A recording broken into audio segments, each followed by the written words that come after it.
আচ্ছা, রাজনীতিতে যখন কারো ব্যক্তিগত সততা আর স্বচ্ছতা নিয়ে প্রশ্ন ওঠে তখন কি হয়? ব্যাপারটা অনেক সময় একটা প্রমাণের খেলায় পরিণত হয়, তাই না? আজকে আমরা ঠিক তেমনই একটা পরিস্থিতি নিয়ে কথা বলবো, যেখানে একজন রাজনীতিবিদ একটা বিরাট চ্যালেঞ্জ ছুড়ে দিয়েছেন।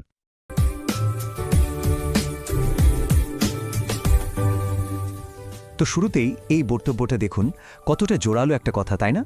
অধ্যাপক আরাফাত আসলে তার বিরুদ্ধে ওঠা একটা অভিযোগের সরাসরি জবাব দিচ্ছেন এই চ্যালেঞ্জের মাধ্যমে।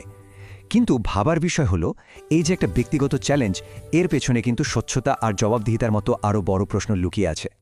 এই পুরো বিতর্কের গোড়াতেই কিন্তু রয়েছে তথ্য প্রকাশ করা বা না করার একটা বিষয়। চলুন প্রথমে সেই দিকটায় একটু ভালো করে দেখা যায়। দেখুন, বাংলাদেশে কিন্তু একটা মৌলিক নিয়ম আছে।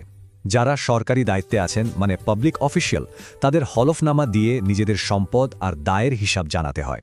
এটা একটা আইনি বাধ্যবাধকতা, আর উদ্দেশ্য একটাই, স্বচ্ছতা নিশ্চিত করা। কিন্তু আসল প্রশ্নটা হলো, স্বচ্ছতার এই নিয়মটা কি সবার ক্ষেত্রে একইভাবে প্রয়োগ করা হচ্ছে? আর ঠিক এই জায়গাতেই বক্তা একটা বড়সড় প্রশ্ন তুলেছেন। তার কথা হলো, এই নিয়মটা সবার জন্য সমান না, আর সেখান থেকেই কিন্তু বিতর্কের শুরু। মূল অভিযোগটা কি? বক্তা সরাসরি ইউনূস নেতৃত্বাধীন প্রশাসনের স্বচ্ছতা নিয়েই প্রশ্ন তুলেছেন। তার দাবি, ক্ষমতায় আসার প্রায় ১৫-১৬ মাস হয়ে গেলেও তারা নাকি আইন অনুযায়ী যে সম্পদের হিসাব দেওয়ার কথা সেটা এখনও দেননি। আচ্ছা, এবার বক্তা দুটো ভিন্ন প্রশাসনের মধ্যে স্বচ্ছতার একটা তুলনা টেনেছেন। চলুন সেই তুলনাটা একটু দেখি। এই টেবিলটা দেখলেই কিন্তু পুরো বিতর্কের একটা সারাংশ পাওয়া যায়। বক্তার ভাষ্য অনুযায়ী তাদের সরকার যখন ছিল তখন তারা হলফনামা জমা দিয়েছে, তাদের রেকর্ড নাকি পাবলিকলিও দেখা যেত, আর সবচেয়ে বড় কথা, তাদের ভোটারদের সামনে দাঁড়াতে হতো।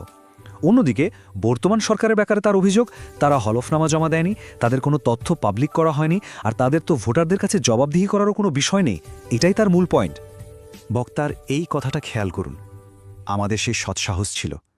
তিনি এখানে বোঝাতে চাইছেন যে সম্পদের হিসাব জমা দেওয়াটা শুধু একটা নিয়ম মেনে চলা না, এটা এক ধরনের রাজনৈতিক আর নৈতিক সাহসের ব্যাপার।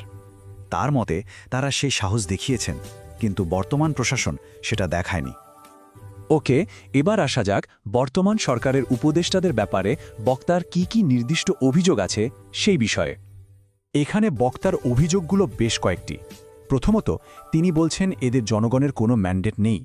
তাদের নাকি বিদেশ থেকে নিয়োগ দেওয়া হয়েছে। অনেকের বিদেশি নাগরিকত্ব আর সম্পদও আছে। আর যেহেতু ভোটারদের কাছে যেতে হয় না, তাই কোনো জবাবদিহিতাও নেই। তার একটা বড় অভিযোগ হলো, তারা নাকি নিজেদের সিভি বা বায়োডাটা ভারী করার জন্যই এই পদগুলো ব্যবহার করছেন। মানে পুরো ব্যাপারটা স্বচ্ছতার বাইরে ঘটছে। আর এই অভিযোগটা কিন্তু আরও এক ধাপ এগিয়ে গেছে। বক্তার দাবি, যেহেতু এই উপদেষ্টাদের কোনো জবাবদিহি করতে হচ্ছে না, তারা নাকি করদাতাদের টাকা কোনো তদারকি ছাড়াই ব্যবহার করছেন। আর তাদের নিজেদের ভবিষ্যৎ তো বিবেশে সুরক্ষিত, তাই দেশের জন্যে তাদের ততটা মাথা ব্যথা নেই, এটাই তার ইঙ্গিত। আচ্ছা, এতক্ষণ তো গেল সামগ্রিক অভিযোগের কথা। এবার আমরা এই আলোচনার একটা খুব ব্যক্তিগত দিকে যাব।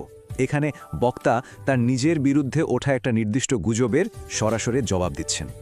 হ্যাঁ, অভিযোগটা ছিল ঠিক এই যে তিনি যখন মন্ত্রী এবং এমপি ছিলেন তখন নাকি তিনি আমেরিকার নাগরিক ছিলেন। এটা কিন্তু খুবই গুরুত্বপূর্ণ একটা অভিযোগ, কারণ দেশের আইন অনুযায়ী এটা করা যায় না। আর এর জবাবেই তিনি এই চ্যালেঞ্জটা ছুড়ে দিয়েছেন। তিনি কিন্তু শুধু বলছেন না যে এটা মিথ্যা, তিনি বলছেন কেউ যদি প্রমাণ করতে পারে, আমি রাজনীতি তো দূরের কথা, কথাই বলবো না। মানে তিনি তার পুরো রাজনৈতিক কেরিয়ার, এমনকি কথা বলার অধিকার পর্যন্ত বাজি রাখছেন। বোঝাই যাচ্ছে তিনি এই বিষয়ে কতটা নিশ্চিত। তিনি আরও পরিষ্কার করে বলছেন যে তার কাছে সবসময় শুধু একটাই পাসপোর্ট ছিল, বাংলাদেশে সবুজ পাসপোর্ট। অন্য কোনো দেশের নাগরিকত্ব বা এমনকি রেসিডেন্সিও নাকি তার কখনো ছিল না। মানে তার দাবি অনুযায়ী তার বিদেশি নাগরিকত্ব বা রেসিডেন্সির সংখ্যা কত? 0, 0। তার মতে এই একটা সংখ্যাই তার বিরুদ্ধে ওঠা সব অভিযোগের জবাব দেওয়ার জন্য যথেষ্ট। তো এই গেল ব্যক্তিগত অভিযোগ আর তার জবাবের পর্ব। চলুন এবার আলোচনার শেষ পর্যায়ে যাই। এখানে বক্তা কিন্তু শুধু নিজের কথা বলছেন না, তিনি বরং পুরো সমাজের জন্য একটা বড় বার্তা দিচ্ছেন। তার মতে রাজনীতির একটা বড় সমস্যা হলো প্রোপাগান্ডা। তিনি এটাকে কিভাবে দেখছেন? যখন কোনো প্রমাণ বা কাগজপত্র ছাড়াই রাজনৈতিক প্রতিপক্ষের বিরুদ্ধে একটা নেতিবাচক কথা ছড়িয়ে দেওয়া হয় আর মানুষ সেটা বিশ্বাসও করতে শুরু করে, তখনই সৎ রাজনীতির পরিবেশটা নষ্ট হয়ে যায়। তাহলে এর থেকে বেরোনোর উপায় কি? বক্তা এখানে 3টে পফের কথা বলছেন। 1. প্রমাণ খুঁজতে হবে, মানে দলিলপত্র দেখে কাউকে বিচার করতে হবে। 2. এই ধরনের প্রোপেগ্যান্ডা বা যাচাই না করা দাবি ছড়ানো বন্ধ করতে হবে। আর 3.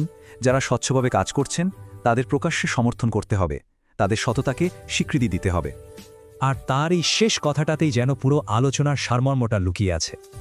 যতদিন না আমরা সৎ রাজনীতি করেছে তাদেরকে মূল্যায়ন করতে পারব, ততদিন সৎ রাজনীতি আসবে না।